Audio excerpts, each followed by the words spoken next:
everybody, thanks for joining me for another My Little Pretty Crafts video. Today we're going to be using the Adventure Awaits stamp set, and this is one in a series of 3 videos that shows you some creative ways to use this on your cards. We're going to be making these really cute baby cards. I made this as a sample and this is the one we're going to be making today. So please don't forget to subscribe so you don't miss a video, and let's get started. So here we have our card. It uses some lovely Lullaby Designer Series paper as well as this Adventure Awaits stamp set from the New Occasions catalog. I really like the stamp set a lot, and please check out my other 2 videos using this for some other card design ideas. So we'll be using the sentiment, "The Adventure Begins," because don't we all know that it certainly is an adventure having a new baby.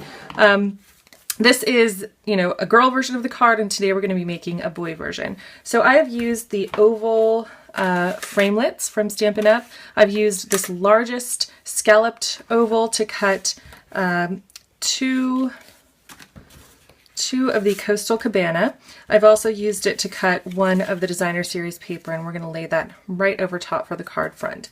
Then I used the next size down for the Hello Honey layer, and then for the 3rd layer, and this is where we're going to do our stamping, that's Coastal Cabana, and it's the next size down. So let's go ahead and get started. We're going to stamp our sentiment here. You could also stamp the sentiment first and then die cut it if you're worried about placement, but just for the sake of time I did it this way today. So we're going to prep the surface with a powder tool. This will prevent the embossing powder from sticking where we don't want it to. So we'll go ahead and center this and press it down really well to make sure that all of the surfaces of the stamp make contact with the paper.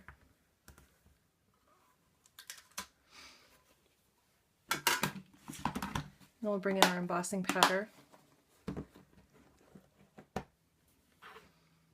I keep mine in these sandwich containers. It's a lot easier than trying to funnel it through a piece of scratch paper. At least it is for me. And I use these ones all the time, so I just dump a couple of different containers into one larger container, and it makes it a lot easier. So looks pretty good. If you have any stray embossing powder, you can just use a dry paintbrush to brush that away.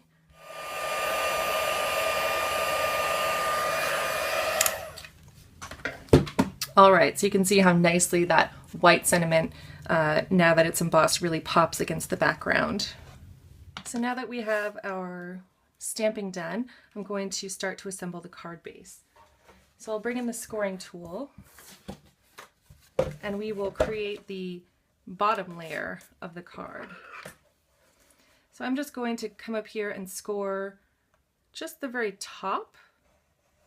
This is going to be our flap, so that the card opens. So now that we have our flap, we'll bring in the top piece.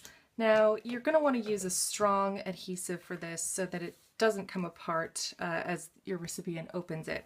So I'll use some Fast Fuse here. And you can see that as you open the card, it keeps the front a nice scallop. There's no line. You didn't have to cut off the top with the die, and you can open it up really nicely. Okay, so now we'll go ahead and adhere this pattern paper piece right over top. And for this, I'm going to use some Tombow because I'll need a little wiggle room just to get the placement right. You can see that really nice, more girly version of the pattern paper on the other side. I really like this one.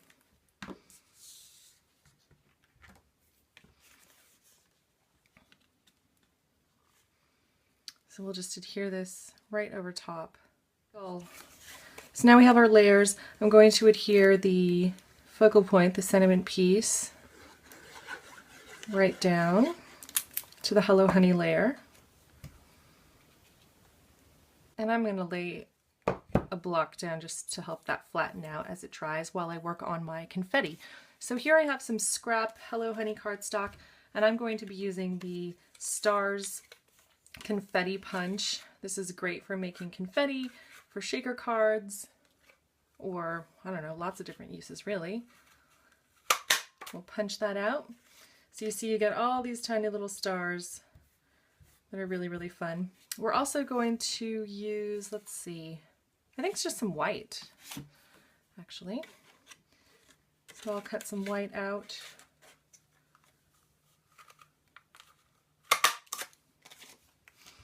And so now we have a bunch of these little stars that we're going to add on to our project.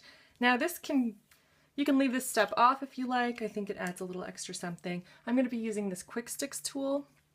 This just helps me pick up these little pieces of confetti here to add it onto my card. So first I think I'm just going to add a couple of little dots of Tombow right onto my project so that I know where I'm going to be placing these. Okay, so let's go ahead and start adhering these down. You can see how this tool really makes it much easier to apply these itty bitty things. It's great for sequins as well. All right, so cute. I really like the way that that turned out. Now, you can save this confetti to use for another project. I just like to scoop it up and keep it in a little container on my desk. Here's some that I punched earlier. For right now, we'll just slide it out of the way. Now I'm going to go ahead and adhere this layer onto my card base, and then we are going to use some glossy accents, or you could use crystal effects to add some more dimension to those little stars. Okay, so now that we've adhered that down, I'm going to take some glossy accents. I like to use glossy accents because I find that it's a little bit thicker than the crystal effects, and so it gives me a little bit more control, and I think the dimension that you end up with afterward is a little bit more. So we'll just...